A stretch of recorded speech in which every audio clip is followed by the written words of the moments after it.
AA Beyond Belief is a podcast by, for, and about people who have found a secular path to sobriety in Alcoholics Anonymous.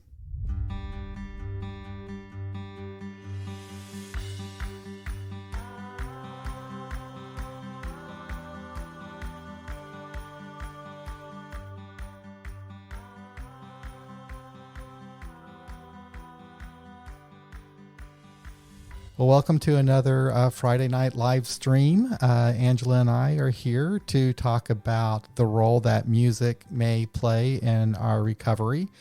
And I think that we'll just make this a very light and easy episode. Angela and I both actually have allergies today and are not at our best. So if you'd like to help this podcast along, please feel free to call in at our toll-free number. We'll be posting that here pretty soon.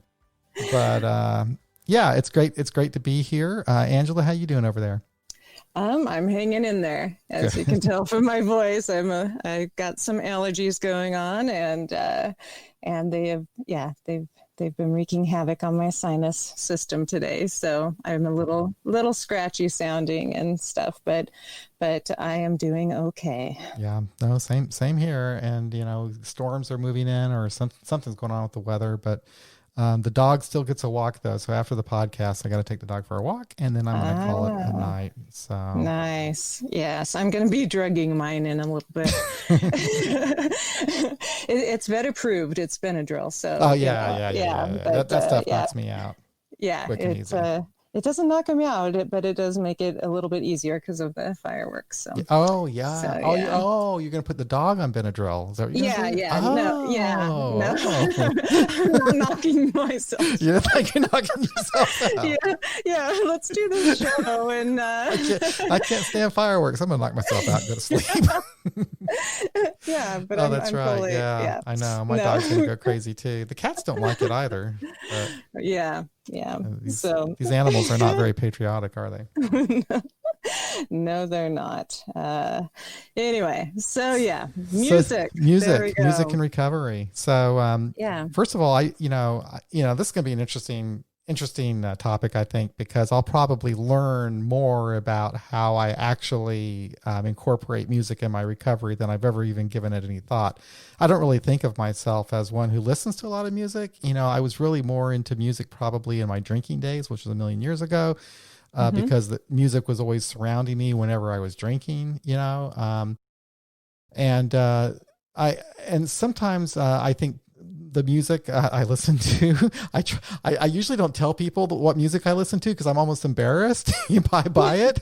But occasionally I'll like to listen to Waylon Jennings and just kind of kick back and relax. So yeah, that's my confession.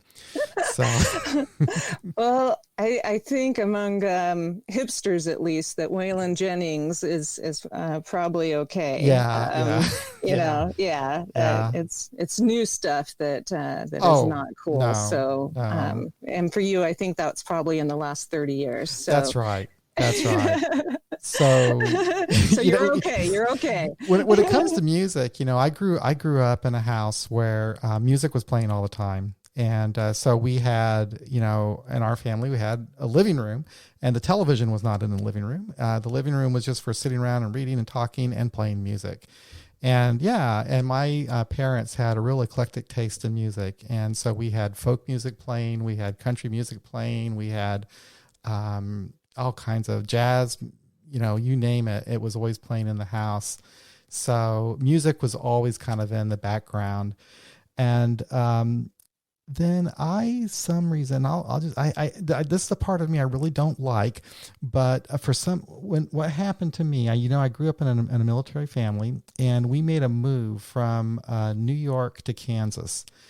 And that was the most difficult move of my time growing up as a military kid.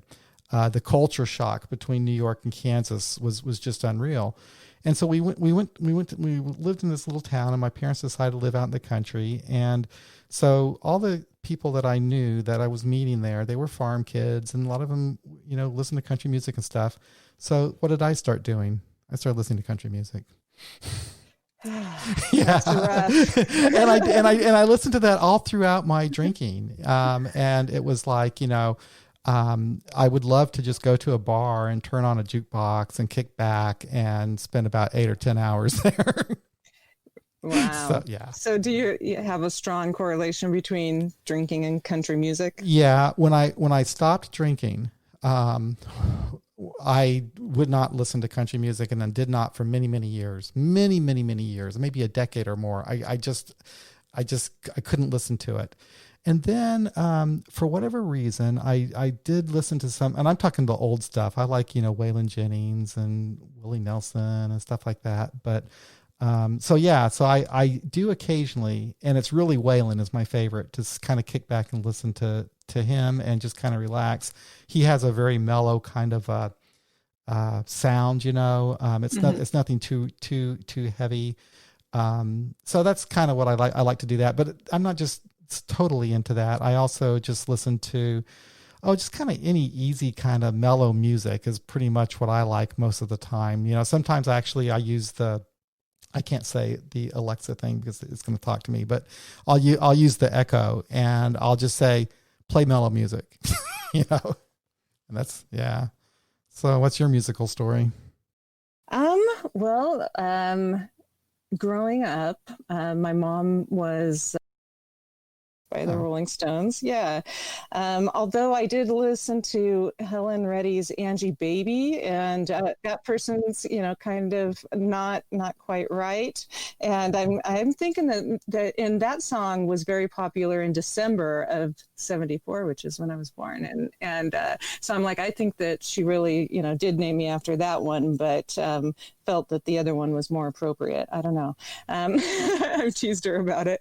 But yeah, so I remember a lot of the Beatles and of Paul McCartney, and Wings.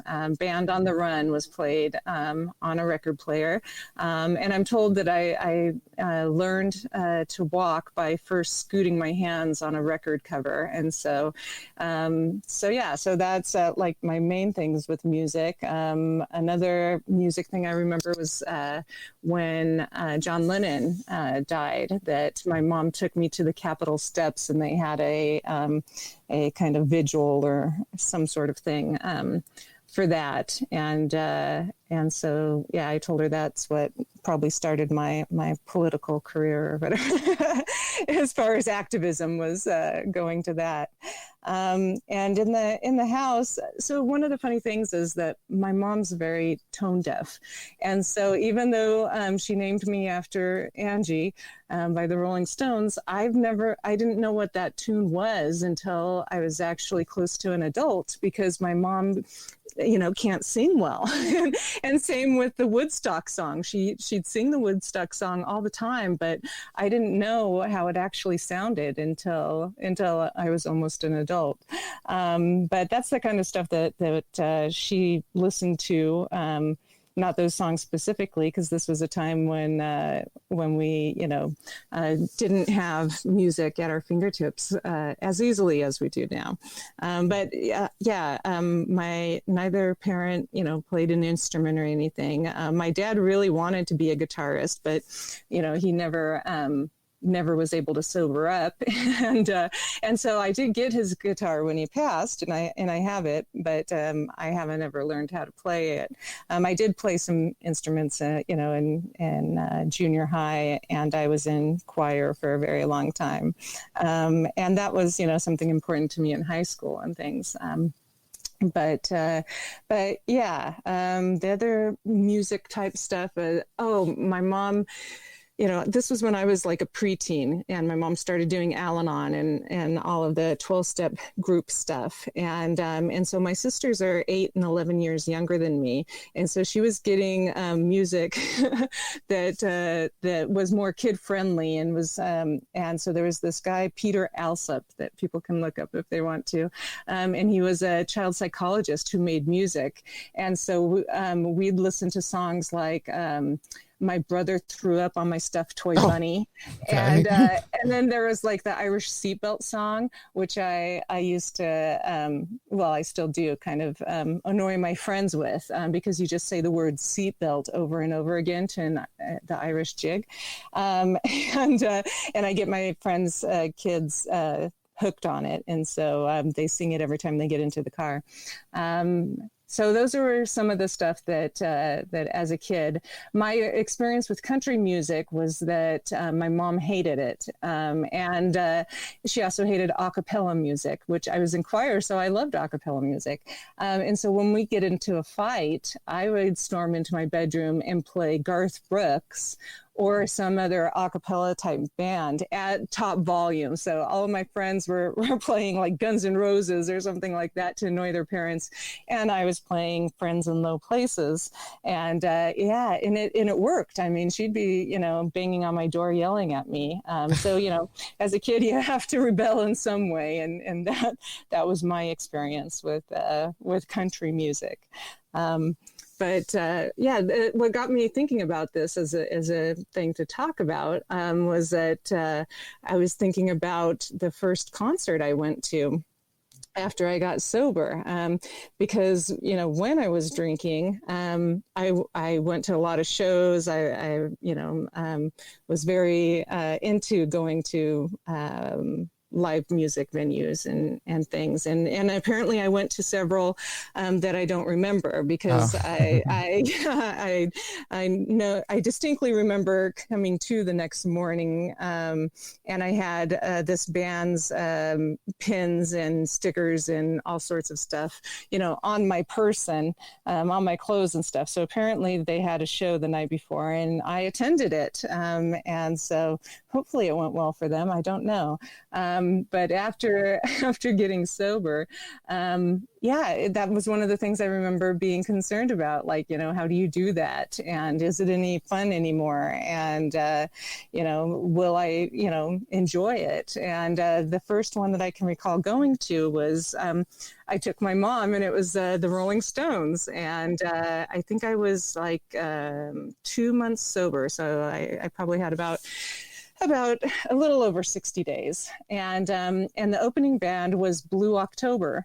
And it was their very first time opening for the Rolling Stones. And so this was like their breakthrough type of a thing. They already had a couple songs on the radio that were popular, but this was the first time touring with a really big group. And so that was kind of cool because, for those of you who aren't familiar with Blue October, their lead singer usually discusses being one of us and the journey he's made. The difference between his sobriety and mine, from what I can tell, is that he's a Texan, and so seems to lean much more towards a specific higher power. And but otherwise, I really liked a lot of their songs when I was getting sober because they were very emotional and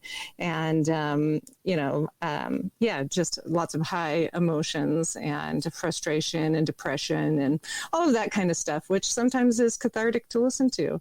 And so that was my first concert, and I've been to many more since then. But I was kind of thinking about that and wondering what other people's experiences were with music in their life. There's a place here called The Hive, which is for sober musicians, a place where they can get together and jam or record or learn new things. Because it's a concern for a lot of musicians of how do I do this sober? Will I be any good anymore at it? And so it's a supportive environment. And then I've seen in meetings where people talk about that they played or were in bands or something to do with music, and that it went to the wayside because of their drinking, of course. And so after they got sober, then they were able to pick it back up again, and now it's one of the things, part of their toolkit for staying sober in recovery is playing their instrument. Isn't that interesting? I talked to a couple of musicians not too long ago who are in recovery, and I asked them both if it was more difficult for them after they stopped drinking to perform, because I was thinking that maybe the drinking helped them be more creative. It maybe lowered their inhibitions, anything like that. They said it was just the opposite. No. Yeah. They're actually better now, sober, and they enjoy it more. And it was not difficult for them at all to get back into music, even though they were drinking and drugging when they were performing. When they got clean and sober, it was no problem for them to just move on and do it clean and sober. Yeah. I found that really interesting. Yeah, no, I think there's definitely that kind of myth of the artist of, you have to stay drunk or messed up or whatever. To write a book or something. Exactly. Yeah. It's not necessarily true. But yeah. So, but I remember the first concert that I went to, and it was interesting. It was in the 1990s, and I went to see Bruce Springsteen. This was my first concert when I was sober. And the concert before that, believe it or not, was back in the 1970s, and it was Joe Walsh. And the difference between going to a concert in the 1970s and the 1990s is like night and day. So like in the 1970s, when you went to a concert, this was a huge arena. And I mean, the whole place was just full of marijuana smoke. That's the way it was, just that was it. In the 1990s, there was like nobody smoking dope. No, it's kind of different, So it was nice to be able to sit back and just kind of listen to the music. And I do enjoy music. I like live music. I like to, a performer like Bruce Springsteen, for example. He's just absolutely incredible, the energy that guy has to just perform the way that he does. And then I've been to some smaller concerts too, at bars, here in Kansas City. And I don't really have any problem with that. The first time I did it, oh boy, I was sober, I don't know, maybe 5 years or so. And I went with some other people in AA, but we went specifically to hear the band. And it was a good time. I didn't have any problem. Didn't really think about drinking or anything. That's not something I would have done on my own the first year, maybe, because I was pretty shaky. Yeah. But that was just me, because I was shaky that first year. But actually, the first couple of years, I was pretty shaky. But yeah, and now it wouldn't bother me to do something like that at all now. So, and I've done it a few times. My wife and I have gone out, and I've gone out with some friends before to listen to music. So, yeah. Yeah. Nope, I still do, and well, not right now. Yeah, we can't now. Prior to March. Yeah. Yeah, I used to still go to. I didn't go to as many of the arena shows because I'm at an age where I prefer everybody has their assigned seat, and that it's frowned upon to have your phone out and things like that. So not as many arena shows, but yeah, still go. And I last summer I went to Blue October and listened to how their show has evolved. Some of their music you can very much tell is influenced by 12-step recovery.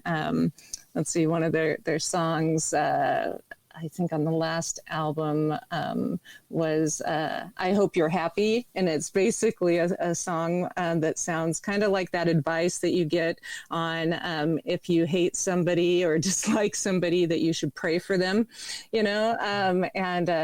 that like part of the seventh step prayer or something? I don't know. It's been so long. No. But there's one that I remember people talking about, of that their sponsor would tell them that they needed to pray for that person to get what they wanted in life and to be happy and to, all of that kind of stuff. And so this song it goes along those lines. And so it's kind of funny and fun when you can kind of hear in a artist some similar themes that you hear in recovery.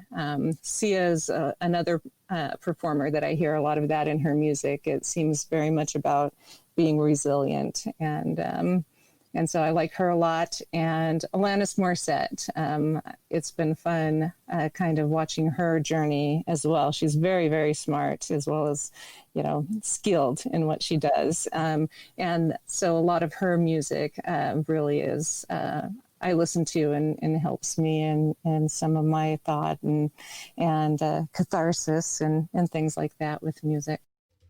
I'm trying to find someone. There's a YouTuber who's she's in our Facebook group too, but I really like her. She has a YouTube channel, and she's from, I think she's from the I think she's from, oh shoot, she's from Central America.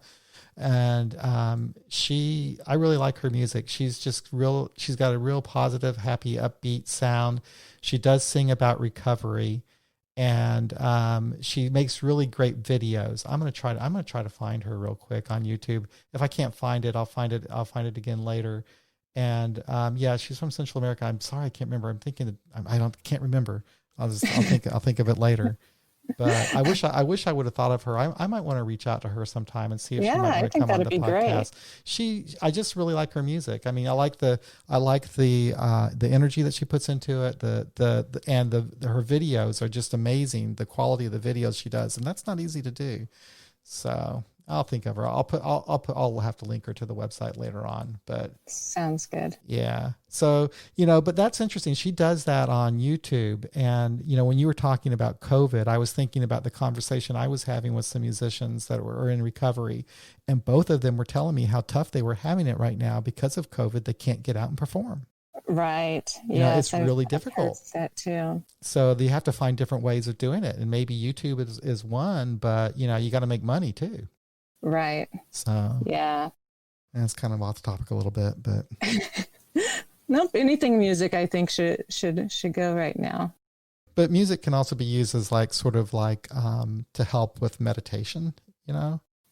Yeah. When I was writing my inventory for the first time, there was a CD that I had, and it was basically one of those ones. I think it was called Women's Retreat. And it was one of those ones with just kind of like the soothing noises and, water and waves and whispering trees, and then, kind of almost Enya without any singing. And I listened to that over and over again during my writing inventory. And my sponsor at the time was like, I think it helped. You did a really good job. I'm like, great.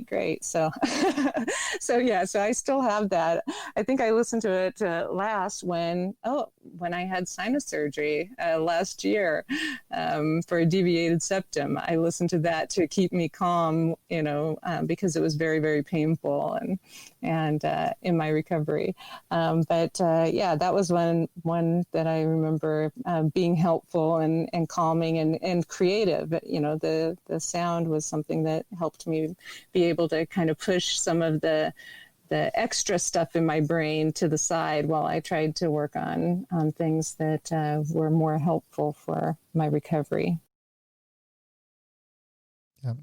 So that pretty much does the topic of. Yeah, there you go. Nobody wants to talk about music. Okay. It'd be great if we actually played music. We could do that, but no problem. So, kind of talking about something else. This is kind of interesting. This COVID thing is going to be going on a lot longer than I'd ever anticipated. And it's going to really change, it's already changed the way that we are doing our recovery, but I'm thinking about me personally too. Our group, I don't know when we're going to ever meet in person again. The church where we meet isn't going to meet again. They aren't going to have services until in 2021, in May of 2021. Right. But they'll still let groups meet there, but only with 10 people at a time, and they have to keep a distance, and they have to wear masks and all this kind of stuff. And I don't know, I've just been kind of pondering that lately about, what's going to become of my group. Am I drifting away from it because I'm not even going to the online meetings as much anymore? I'm kind of finding another avenue, I guess, through my recovery. But I don't know, that's been kind of on my mind a little bit. Have you been thinking about that at all? We talk about it a little bit in our group and at business meetings and stuff. I think it is changing and will morph into something slightly different. Our meeting too is we meet at the Unitarian Fellowship, and they stay up on things. And as far as I know, last we've heard, they're not planning on doing anything in their building for quite a while. And so, yeah, so we keep with our 2 meetings a week. And we're still planning, even if things do open at some time, to keep, one of those meetings, the Thursday one going. And then people who, can do the Tuesday one will. But, who knows what'll happen during that time. People go in and out still, just like they always have in AA. So it depends on who's part of the group at that time and what kind of decisions they make, and in business meetings and stuff on how things go forward. I know that one of the things we've talked about is we had been getting ready to do a group inventory. And we had put that on hold because it was like right as this was starting. And so one thing that, we'll probably consider in the next few months is whether we're going to do a group inventory online for our Zoom meetings, so that it'll be based on how we're doing in all of those group inventory categories with the Zoom meeting in mind, and not our traditional in-person meeting. So I think that'll be interesting. I'm impressed at how organized your group is. My group, they don't even know a group inventory. What are you talking about? Yeah. For a long time we didn't. So, again, our group's been going for about 12 years now. 12 years. And so we didn't for a very long time. And that's, again, something as people go in and out of meetings and decide to be part of groups and come from different areas and stuff. Some of them have more service experience than others. And so that's kind of how ours has evolved into people being there that want to do more work at the district and area level, which is great.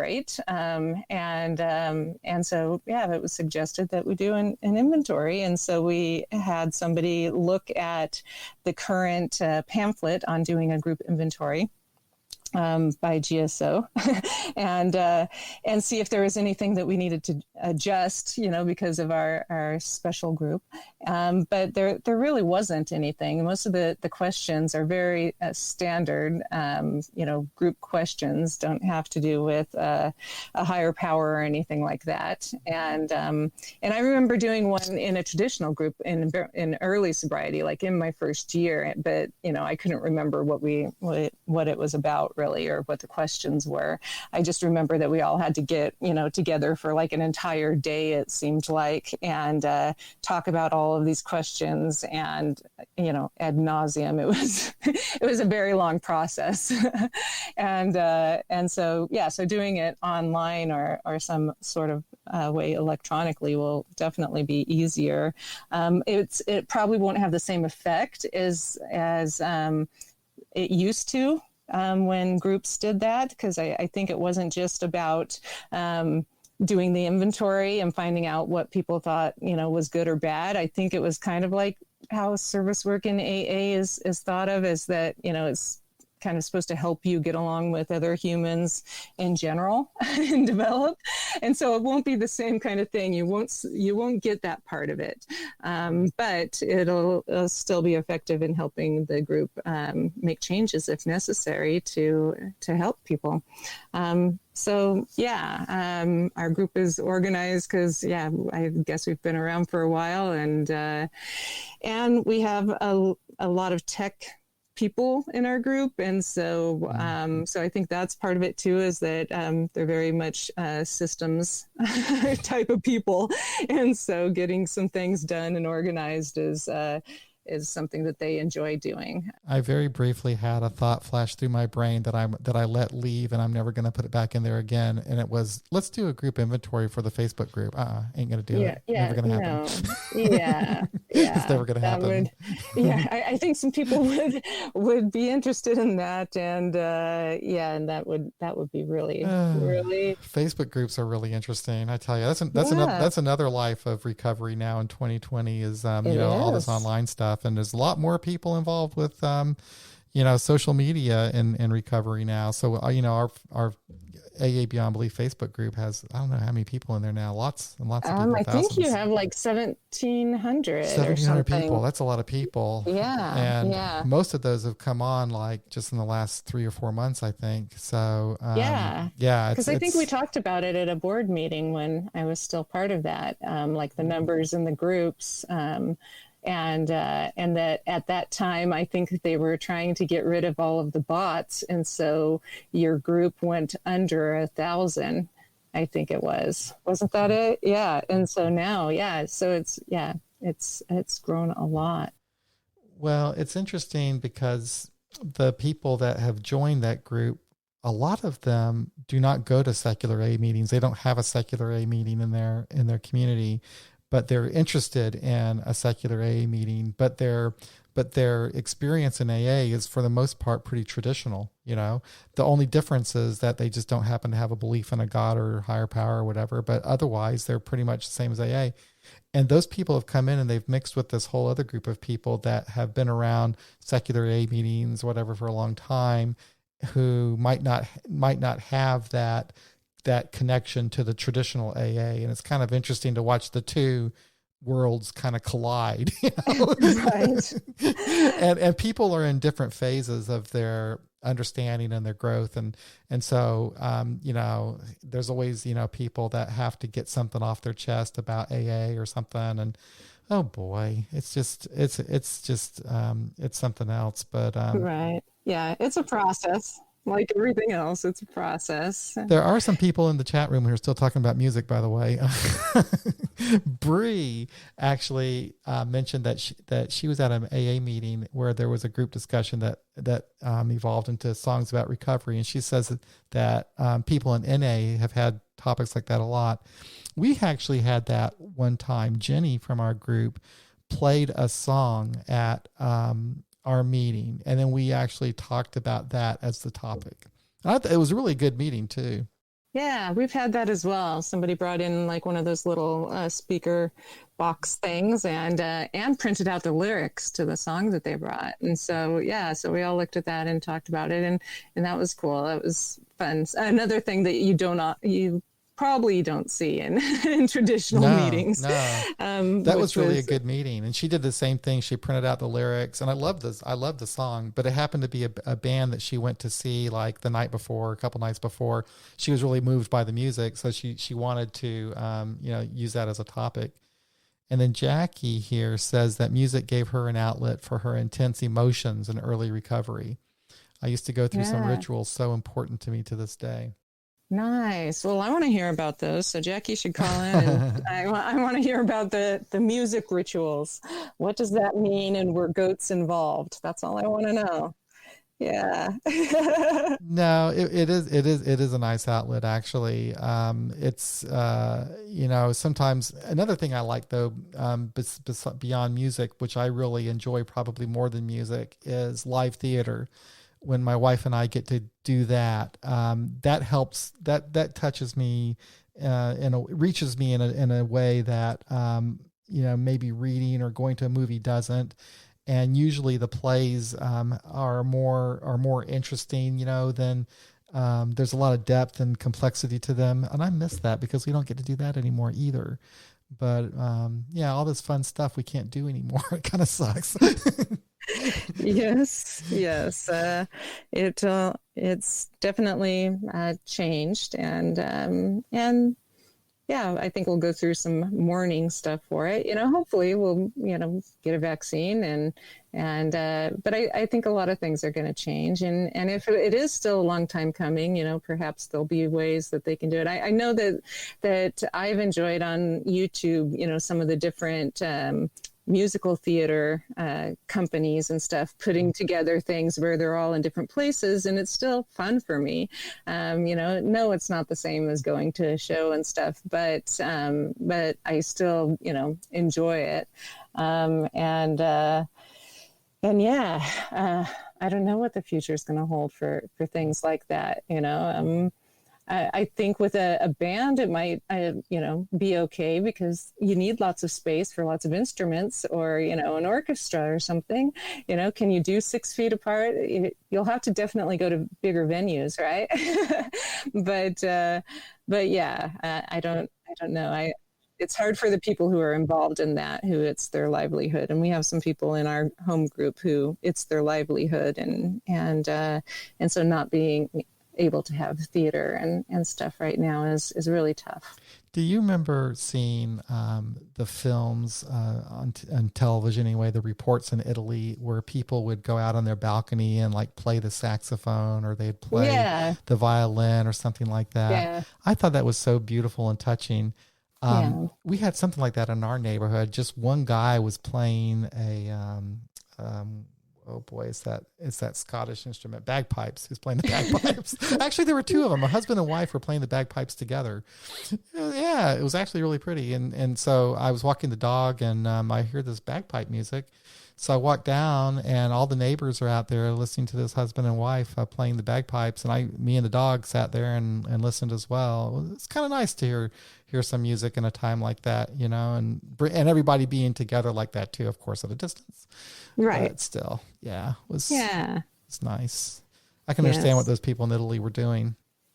Yeah, definitely. It is nice to be around people at a distance, but it's, the difficult thing is some of the stuff that you're used to doing. Like my partner, even when he had to have somebody come and look at the HVAC at the beginning of summer, because ours went out over at that house. I'm still over with my mom, but across town at that house, that he went to go shake his hand because he, forgot that, that's kind of just what he's used to doing. When you have somebody to come and work on your house, you go up to shake their hand and show them, what you need help with. And and so little things like that are difficult. Oh, we got a caller. See who this is. Hello. Come on, don't you know my number yet? Oh, hi, Jackie. How are you? Hi, Jackie. Hey, Angela. You're coming in loud and clear tonight, by the way. Oh, good. Thank God. I don't know what that was last week. I'm sorry about that. You're fine. Yeah. I wanted to give you guys a break since you're both in such bad shape, so I thought I would sing for the last 20 minutes. Just kidding. Nice. But I did want to talk about my ritual and the goats that were involved. No, there were no goats involved. But no, actually a couple of things. I know some local artists here in the Baltimore area who, of course, aren't performing.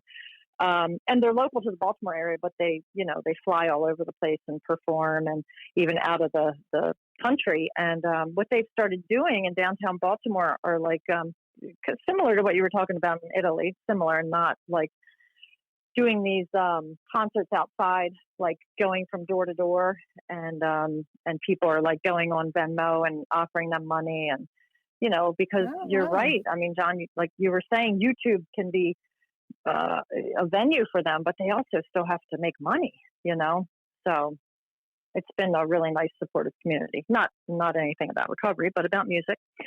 Yeah. And then right. trying to stay in there. But then I did want to talk a little bit, when I first got sober, I was really into the Indigo Girls band. And they just like spoke right to me, like their lyrics. And I literally thought they were writing about recovery, and which they might have been.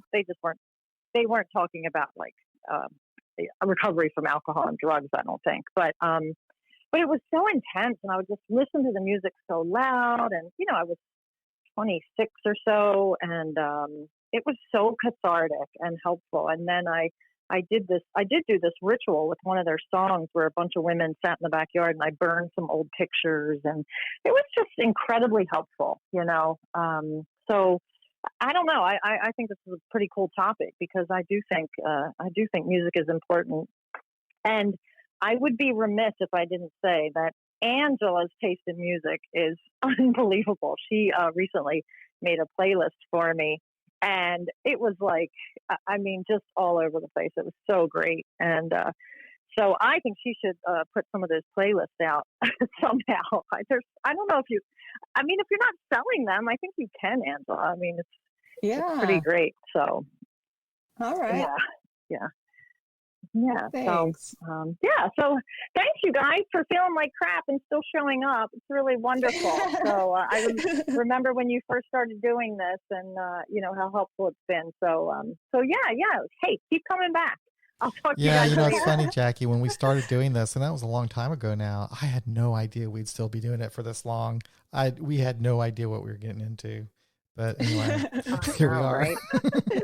Here we are. Yeah, well, I give you a lot of credit, and you can tell by the people who either, are here posting live, and I know a ton of my friends listen to it afterwards. So yeah, people are still really engaged, I think.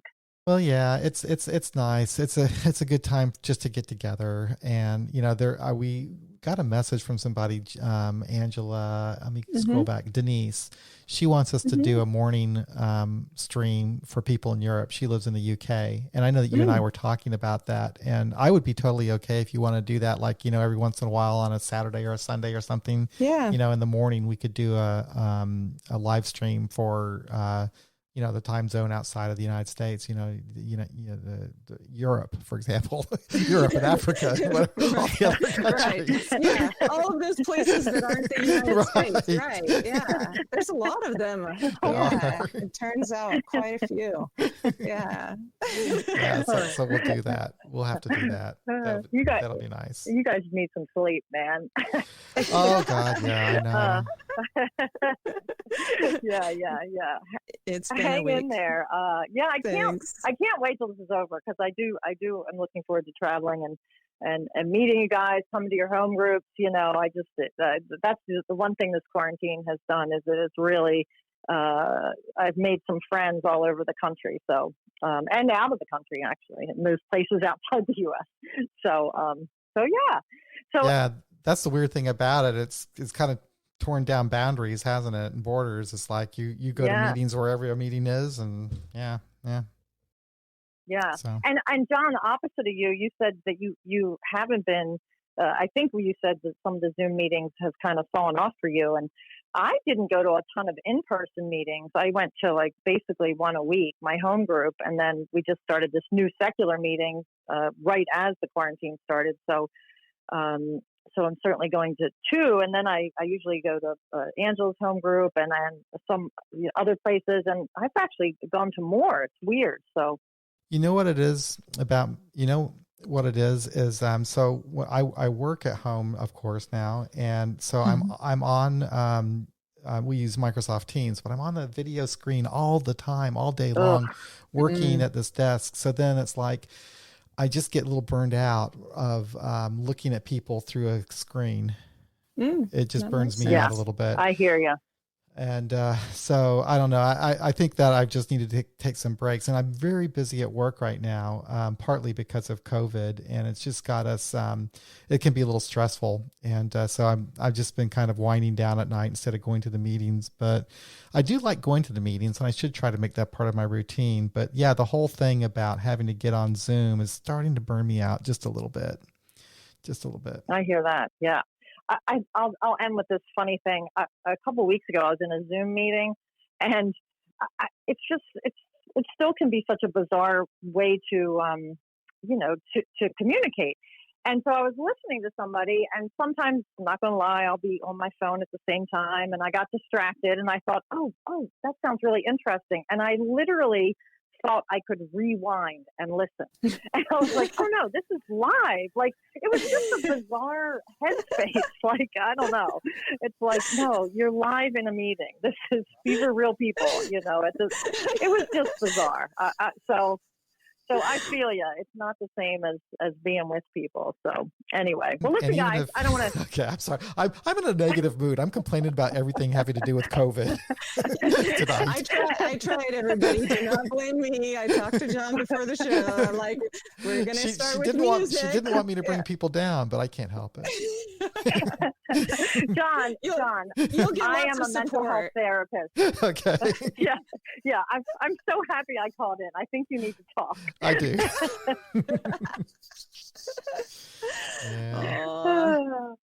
No, I am going to let you guys go. I don't want to hog your. I always feel weird about calling in. Like I'm like, I'm just a regular, but whatever. If you don't answer next time if you don't want me to. Oh no, it's always nice to hear from you. Thanks for calling, Jackie. Yeah, thank you, Jackie. Be well, you guys. Bye-bye. All right, take care. Bye. So Bree is reminding me that our Free Thinkers group does meet at Loose Park here, which is a park here in Kansas City. They do wear masks.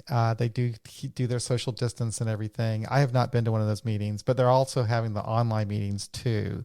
Right. So I think, Bree has been really active in our group and the We Agnostics group and the Free Thinkers group. And so she knows. Way to represent Bree. Yeah. She knows what's going on. There. Don't ask John if you want to know what's going on with the stuff in KC. Yeah. You need to contact Bree. Yeah. So. But yeah, we really have a nice group. I've always enjoyed the people in both groups. I mean, just very, very nice, relaxed group, and there's just everybody seems to get along and are very supportive of one another, and it's just a nice group of people.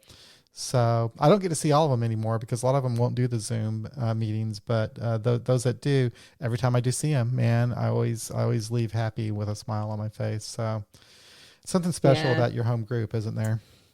Yeah, I think so. And with ours, again, this whole thing has morphed it a little bit. And so we have these people from all across the country and other countries that come to our meeting regularly. And so I think it would feel weird, at least to me, if I didn't see them anymore, because since March, our stuff started at, I think the second week of March, we've been having these meetings and I've been seeing these people. And so it feels like, they're part of my home group and they feel like a part of the home group. And so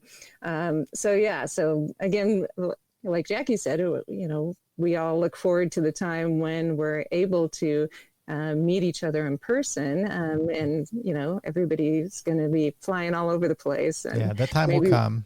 Yeah, and so that'll be nice. But again, it's our meeting has changed, and but I think it's for the better. We have some really cool people that we didn't know existed until this started, and so I'm enjoying that part. And conserving energy and being more eco-friendly because I'm not driving around everywhere. And, so there are some positives. You kind of have to reach for it. I don't ever buy gas anymore. But yeah, so there's some things like that. Also, I'm not spending a lot on clothing and, makeup and stuff like that, so I got some good savings in there. So, I'm doing okay with that. So it's not all doom and gloom. I'm going to have to catch up with Bree. They had a group conscience meeting, I guess. I need to figure out what they were talking about. I wonder if they were talking about possibly meeting again. I don't know. Because the church is going to let groups meet under those very strict conditions. I'm not going to do it, but, there might be some people who will. So anyway. Interesting. Wow, only like a 10 minutes long group. Yeah. They're pretty efficient. For a while we did that. When I was leading them, I had everybody put everything away, including the chairs, so that we were standing. So I had standing business meetings for the home group, and fortunately, some more people came along and accepted service positions, and so now we have a more professional group that at least does the asks if everybody agrees and if someone disagrees on different ideas, whereas mine was definitely a like 10 minutes type thing because we're all standing there. But no, these days we have pretty in-depth discussions and people argue with each other and try to be they try to be polite. I mean, that's good that you can argue and still get along. Yeah. Yeah. That's really difficult to do. I always dread that about a business meeting because inevitably you're going to disagree with somebody. That's what the business meeting is about, is to talk about what to come together on things. So, one of the more controversial business meetings that we had was one of our early ones. We were meeting we'd have a business meeting every 3 months, no matter what. And when we started our meetings, there's no moment of silence before, and there's no anything like that. Well, one of our controversial meetings, and it was my fault for making it controversial. Somebody wanted to have the moment of silence to start the meeting. Oh, I was just going nuts on that. Some people didn't mind having a moment of silence, but I just hated a moment of silence. And I'm like, well, how are you going to force me to be silent? Oh my gosh. Or if I don't want to participate in your moment of silence, what am I supposed to do? Just make a bunch of noise or something? I don't want to be in a moment of silence. So anyway, I gave it that was the most controversial thing. But the thing about it is that they kept bringing it up at every freaking meeting for the first 3 or 4 meetings or whatever. But I'm glad that I shouted down that moment of silence petition. I see. Oh, Dave, actually, I have your podcast coming up. I think it's going to be, I have to send it to you. Dave, I recorded, he just made a comment there, but I recorded a podcast with him. He's a comedian and he's also in recovery. He's been sober for like 40 years, I think. Really nice guy. I haven't seen him for a little while. But I did a podcast with him, got it all edited and everything. I'm going to get ready to post that. I think it's going to be next week. But anyway, he just reminded me when I saw him there. But what happened is like last weekend, Dave, I edited your podcast and like 4 or 5 others, I guess. All it was crazy, a crazy productive week. And since then, I haven't done anything. Right. Yeah, Dave's a good guy. But now David is somebody that I met because of our online meetings, and I've gotten to be friends with Bree because of the online meetings. I met her at the face-to-face meetings, but for some reason I never really talked to her after the meetings or anything like that. But now I'm good friends with her, so, and I find that we have a lot in common too. So she also was a country music listener in the 70s and 80s, and she appreciates the kind of music I was listening to. So there you go. Yeah, therefore, that's all you should have to say to vouch for Bree. Nice. But the thing about country music, I think one reason I stopped listening to it is so much of the country music had to do with drinking, and a lot of the songs that I would listen to back then in the 70s and the 80s, they pretty much were all kind of drinking and rowdy type country and Western songs was my thing. So yeah, when I sobered up, man, I totally remember just turning that crap off and not listen to it again. So anyway, there I go back into the music thing. Tracy says, thanks, Angela. Your group is so welcoming. Feel so at home. Love the Zoom meetings. Yeah, I think that there's Dave. Yeah, Dave's a good guy. I love you, Dave. Thank you. He's got a good sense of humor too. He's a professional at his humor. I was going to say, he has to. I really hope so. Yeah. If he doesn't have a sense of humor, he's kind of out of luck. Yeah. My little sister, when she was, I think she was 4 or 5 and was picking up phrasing. So I think she was 4. And she told my mom one time that she had a wonderful sense of humor. Yeah. So ever since then, we joke about that whenever we're talking about sense of humor. Yeah. I just said it to my mom the day before yesterday or something. I was talking about, actually it was yesterday. So one of my sponsees has COVID-19 and I was making them, casseroles because, that's what you're supposed to do, I guess, when, people are going through tough times is you make casseroles. And so I've only been doing that since I got sober, and it's something I picked up anyway. And so I had messaged to her that it didn't turn out very, very well. And she's like, well, that's okay because I can't taste or smell anything. I'm like, oh, right. I guess that's a bonus. Yay. and I told my mom, not everybody appreciates my sense of humor. And she laughed at that. So. Oh man, I sure wish them the best. That's tough. That's really tough, boy. So this person and then her partner, husband also has it, and they're 21-year-old, and the husband had an organ transplant, and he's under 40. 2 years ago, and so it's really difficult. And this is kind of the first one that's been close to home for me, of somebody getting it and trying to be supportive at a distance. So this distancing thing is difficult for that too, because there's only so much you can do. You can't go and give someone a hug and say, hey, we'll walk through this together. I mean, you can say it, but we technically, can't walk through it together. and so it's new and it's different, but that's the way it is. And that's part of the secular recovery thing, is that, I try to deal with reality and what's actually happening and being present and hoping for the best. We'll see what goes on with this, and I'll share what I can with you guys, at least for what's happening with me as a person who cares about somebody or somebodies who are currently struggling with that. Jackie and anybody else who's in the chat room, I texted the link to the We Agnostics Kansas City online Zoom meeting list, so you can go there and you can find out when and where our meetings are and click on them to get to them if you want to. So our meetings are typically pretty small. At least they were when I was last going, but we do occasionally have 2 or 3 people from out of town, which is nice. Yeah. What is small? What is what?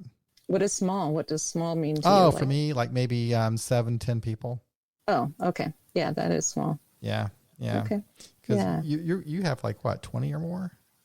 Yeah. And our in-person ones were getting quite large. So it's gone down, but yeah, usually the Tuesday meeting is about 20 something, sometimes 30. And then our Thursday one is about, 15 to 20. And so it's enough to have a decent conversation and have enough people who, if you really want to share, you get a chance to, and on Thursdays, even if you don't want to share, you get a chance to. So it works out pretty well for an AA meeting. Our in-person meetings were doing really well. We'd usually have about 15 to 20 people at our evening meetings. And that was was pretty consistent, Every once in a while it would kind of be a drop down a little bit, but for the most part, that was pretty common. But the online meetings, not so much. But that's all right. That's all right. Right. Well, and I think, when it does come to a point that we can gather together in person again, I think there's going to be a lot more meetings, and the established ones are probably going to have a lot more people because we've had to connect with each other like this. And so there's a lot more people who know about secular meetings now. So a thought just popped in my mind. Did you know that it's already going on now. Have you checked out the AA.org website to see what's going on with their online conference? I haven't. Their international conference. Yeah. You should check it out and let us know how things are going. I think there's part of me that didn't, because nobody contacted the secular people. As far as I know, yeah. No. Once they decided to cancel it. Well, I'm on the website now, the AA.org website, and I clicked on the 2020 International Convention, and it's going on. So if you guys are just like totally bored, or I'm going to post you a playlist of songs you can listen to, and then if you really don't like that, go. No, seriously. If you're needing some recovery and not adverse to traditional meetings, then yeah. Oh, they're even having a flag ceremony online, I guess. Oh, that's weird. Okay. Wow, that's exciting. I wonder if this thing is still going on. What's the schedule of this thing? I don't know. A bunch of videos. So how are they having now I'm actually kind of interested. I made fun of it, but now I'm wondering how you do a flag ceremony I don't know. remotely. Like, do you just have different people that walk around their yard with a flag? I don't know.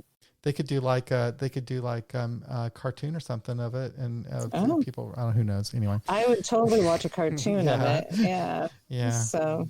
All right. Well, we've managed to fill up an hour, and we've talked maybe a little bit about music. That's fine. It was nice to chat with you, Angela. It was nice to talk with Jackie and the rest of you that were participating in the chat room. It's thank you. I hope we didn't bore you silly, with our babble here, but yeah. And Gail, get better with your face thing. Well, it's not your face thing. That just sounded horrible too. Gail, I hope your face feels better. Gail went to the dentist, and so anyway, I was trying to say I hope that you feel better, but instead I said something about her face. So yeah, I think we should definitely end this. Yeah. So thank you for listening, everybody. We'll be back again next Friday for another episode. We'll have a topic of interest. Bree actually suggested, she texted me and she suggested that we do a topic about dating in recovery. Oh, so that's something to think about. So anyway. Okay, cool. So that's it. That's another episode of AA Beyond Belief, the podcast. Thank you so much for listening. If you would like to support our site and podcast, there's a couple different ways you can do that.